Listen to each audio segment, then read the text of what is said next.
Welcome learners to the session on concept of organization. Till now we have learned about the following concepts in the previous lectures. First, we discussed about management concepts and functions. We've also discussed about entrepreneurship, concepts and functions, and various management issues in tourism. The learning objective of today's session are: at the end of the session, you will be able to describe an organization, you will be able to differentiate between various theories of organization, and also understand the classical, neoclassical, and modern view of organizations.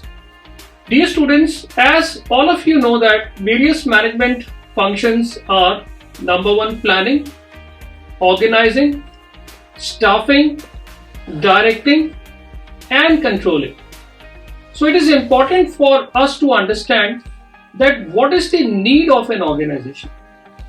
Dear students, to pursue any objective of an organization, it recalls the combined effort of two or more individuals, and therefore an organization is formed whenever the task is too big for any one person to accomplish, or since the number of people working are many and therefore coordination is needed to make them work in one direction. Organization is a social unit which is formed to carry out a specific purpose. For example, dear students, let us take a case of a travel agency, or for example a restaurant, or in your college or school you might have created various clubs like Adventure Club, or even the non-governmental organizations are classic examples of organization. Now let us look at what is an organization. So dear students, an organization is a stable, formal, social structure that takes resources from the environment and processes these to produce outputs. And for this, organizations use information to produce output. But remember, they are not designed primarily to process information. Rather, information is used as an input for an output. There is another way to define organization, which is also known as the behavioral definition of organization. Dear students, according to this definition, organization is a collection of rights, privileges, obligations, and responsibilities that are very delicately balanced over a period of time. And in an organization there can always be conflict, and the conflict resolution takes place. As far as this definition is concerned, it highlights people within the organization, their way of working, and obviously the way they are related to each other. Now let us look at what are the various universal characteristics of organization. Number one, any organization should have clear vision of labor. Number two, there has to be a clear-cut hierarchy within an organization. The rules and procedures should be explicitly stated in order so that everybody working in the organization understands that how they are supposed to work. Also, there should be impartial judgment, and the technical qualifications for the position should be well specified. This will only result in maximum organizational efficiency. There are various theories of organization which we will be looking in this session. Number one, we would be trying to understand what is the classical organization theory, the neoclassical organization theory, and the modern organizational theory. So let us first look at what is the classical view of organization. Dear students, organizations are not something a new phenomenon. They have been there since time immemorial. Just that with the introduction of commerce and the industrial revolution that took place in the early 20th century, organization as a concept in the business context became very popular. So what is an organization? Organization is basically viewed as the structure of relationships, power, objectives, roles and activities, communication, and all other factors that exist whenever persons work together. According to this view, organization is viewed as a machine, and the human beings working in the organization are viewed as the components of that machine. The efficiency of the organization can be increased by making human beings efficient. So as far as this view is concerned, the emphasis was always on specialization and the coordination of activities. The various theories in the classical view of organization include: number one, the theory of bureaucracy, which was given by Max Weber. The second important theory which we will be discussing is the scientific management theory, which was given by Frederick Winslow Taylor, and the administrative theory, which was given by Henry Fayol. All these theories were given before 1930, and you will appreciate that this was the early stage of Industrial Revolution, and therefore these theories hold relevance accordingly. So first, let us look at what are the various principles of bureaucracy. Number one, any bureaucratic setup would always have the hierarchies. So there is a hierarchical management structure. Number two, this theory believes in specialization, and therefore there is a tremendous division of labor. Number three, people are selected on the basis of the technical qualifications. So therefore there is a formal process to recruit people and to promote them. According to this theory, it believes in career orientation, and the managers are career professionals and they are not necessarily the owners of that particular organization. Further, this theory believes in formal written rules, and there are standardized operating procedures. For example, you see that how the various government organization works, how Indian Airlines or Indian Railways work. So these organizations believe in bureaucratic structure, and therefore the standardized procedures are well developed. Another important feature of this theory is impersonality, which basically means that individuals are working in the organization, but the rules and procedures are not person specific. So they are uniformly applied irrespective of who the person is working on that particular job or task. But we all know that bureaucracy has a lot of disadvantages. You might have heard about them. So let us see that what are the various disadvantages of bureaucracy. Number one, there is a slow decision making process as far as the bureaucracy is concerned. There is exploitation of power, because somebody at the senior position, at the top position, might exploit the power. And one of the biggest failures of bureaucratic setup is that it actually hinders innovation and creativity. And you all know that in today's modern world, where there is so much of competition, organizations are expected to innovate and creatively do their job. There is an excessive long chain of command, right? So for example, if the topmost person and the lowermost person in the organization, if there are 10 levels, so there is this long chain of command which can actually slow down the entire decision making process. Therefore, it results in inefficiency, and one of the popular words that is used is the red tapeism. Now let us look at the scientific management theory. Now this theory was proposed by Frederick Taylor when he published his book by the name The Principles of Scientific Management in 1911. Now according to Taylor, he believed that the entire concept of management is a science, and it is not the rule of thumb, which means management does not happen just on the basis of judgment. And he believed that the rule of thumb should be substituted by methods which are developed through scientific analysis of work. Number two, he believed that there has to be harmony and not the discord between management and the workers to transform their thinking. What he basically meant by this was that even the management should think of the well-being of the workers, and the workers should also think that they're not only coming to the organization to complete the task, but they're also responsible for the growth of the organization. Number three, this believed in cooperation and not individualism, which means there has to be mutual confidence between the management and the worker, and the sense of goodwill should prevail among both the managers as well as workers. And finally, number four, it believes in maximum output, which means it should not happen that there is only restricted output and the workers would only stay at one particular level. The idea of this theory was that the management should put their best effort to maximize the productivity of the organization. And this can only be done by the development of each man working in the organization. So therefore, this theory also said that if the organization really wants to grow, the people working in the organization should also grow, and therefore their skills and capacities and the capabilities should also be enhanced, and that is the responsibility of the management. Now, this approach gained a lot of credence just for the notion that organizational operations could be planned and controlled systematically by experts using scientific principles. The third theory, as part of the classical view, is the administrative theory.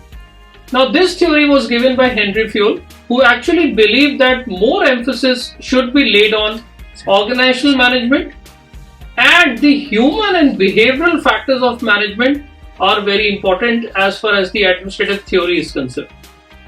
The administrative theory is actually based on the concept of departmentalization, which basically means that different activities to be performed for achieving common purpose of the organization should be identified well in advance and classified into various groups and departments, right? So all of you know that in any organization today, there are various departments. For example, a travel agency could have a marketing department, it could have a reservation department, it could have an operation department.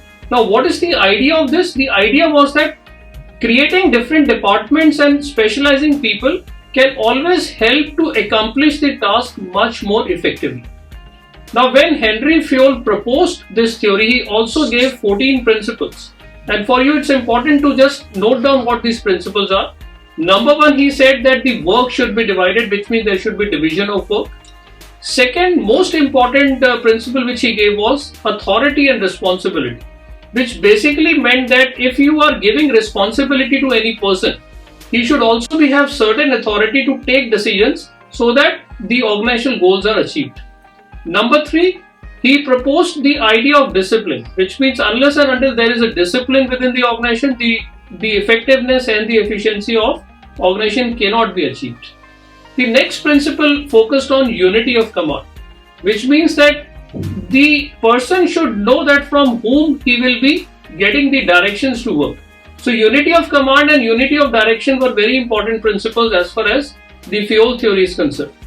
Then he said that there should be subordination of individual goals to the general interest of the organization. It should not happen that individual goals dominate the organizational goal. In that case, organization will never grow. So any employee might want to grow, but then that growth should not be at the cost of the growth of the organization. Next principle he gave was the remuneration of the personnel, which means that people working in the organization should be compensated well so that they remain motivated. The next principle was centralization, and other principle was scalar chain, which basically meant that there has to be a clear-cut hierarchy and structure within the organization so that everybody understands that whom he has to report to, from where he will get directions, and also who are the people working under him so that there is a proper order and equity within the organization. The next important principle were stability of tenure, initiative and esprit de corps. Dear students, all these 14 principles, you will realize they are even relevant today. So the principles given by Henry Fayol are still relevant for many organizations across various industries. Now we will be looking at the neoclassical theory of organization. Now, when this theory was proposed, it basically challenged the idea of the classical theorist. Here, the behavioral sciences actually get included into the management, right? So, the earlier theory said that organizations can be viewed as machine, but according to this new neoclassical theory, organization is basically a social system, and its performance does get affected by the human actions. So therefore, this theory is also known as the behavioral theory of organization, and this approach is also known as the human relations approach in the organization. And the basic objective of the neoclassical view is that it tries to find out the social factors that basically affect the working of the organizations. Now, under this, the first school was the human relations school. And under the human relations school, Hawthorne studies, they are very popular studies. They were carried out in one of the very leading company in the United States by the name Western Electric Company in Chicago. And for almost 12 years, Alton Mayo and Fritz Rutzelberger, they basically shifted the entire emphasis just from task to basically people. And their idea was that people in any organization will only be motivated by their own social needs. So if their social needs are satisfied through the interpersonal relationship, then only they will be motivated. And it is not only the work itself. Work is important, but equally important are the relationship between the people working in the organization. So according to this theory, the social relationships were basically at the heart of the organizational behavior. And this school basically focuses on the people. Therefore, people are very important. And whenever people get involved, issues like communication, leadership, motivation, and their group behavior become very important. So dear students, you must have noticed that the entire idea now shift from simple tasks, where earlier the idea was that organization is a machine and people are just the components of that machine, to a different model where the idea shifted to the human aspect. The next perspective that we will be discussing now is the organizational behavior perspective. According to this view, the organization basically exists to serve human needs. The idea here is that organizations need people and people also need organization, right? So you must notice that this is a very interesting idea. It's not that only organizations need people. It's vice versa is also true. Now, for example, organization would definitely need creativity. It would want to prosper. The prosperity should flow naturally. Any company should have its own flexibility. But that will only happen. That will only happen whenever the employee also feels that his development and growth is also being taken care by the organization.